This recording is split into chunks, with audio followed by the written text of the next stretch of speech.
নমস্কার বন্ধুরা।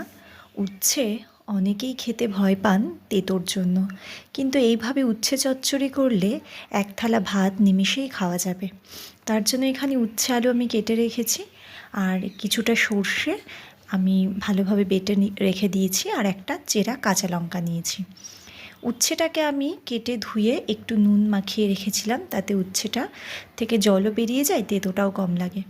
তারপরে কড়াইতে আমি একটু তেল দিলাম, এটা আপনারা যে কোনো তেলে করতে পারেন, সর্ষের তেল বা রিফাইন তেল। তেল গরম হয়ে আসলে আমি একটুখানি ফোড়নের জন্য 5 ফোড়ন দিলাম। ফোড়নটা ভাজা করে নিয়ে এর মধ্যে উচ্ছেটা অ্যাড করে দিলাম।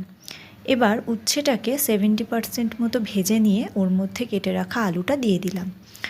আর আলুটা আপনারা আপনাদের ইচ্ছে মতো কেটে নিতে পারেন, ডুমো ডুমো করে কেটে নিতে পারেন, আমি এইভাবে কেটেছি। এবার এই উচ্ছে আর আলুর মধ্যে পরিমাণ মতো লবণ আর হলুদ গুঁড়ো দিয়ে দিলাম, আর একটা চেরা কাঁচা লঙ্কা অ্যাড করলাম। এবার সব কিছু হালকা ভেজে নিয়ে এর মধ্যে আমি ছোট দেখে একটা পেঁয়াজ কুচি অ্যাড করলাম। এবার সব কিছু ভাজা হয়ে আসলে ওর মধ্যে যে সর্ষেটা আমি বেটে রেখেছিলাম সেই সর্ষের বাটাটা আমি অ্যাড করে দিলাম, আর কিছুটা চিনি দিয়ে দিলাম।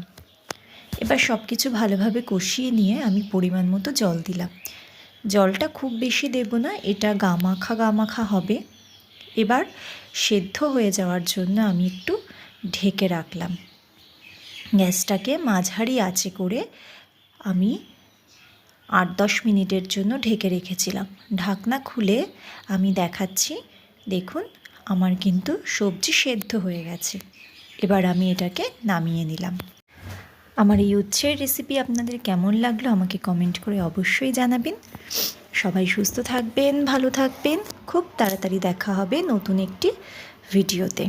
আর এতক্ষণ আমার সাথে থাকার জন্য সকলকে অসংখ্য ধন্যবাদ।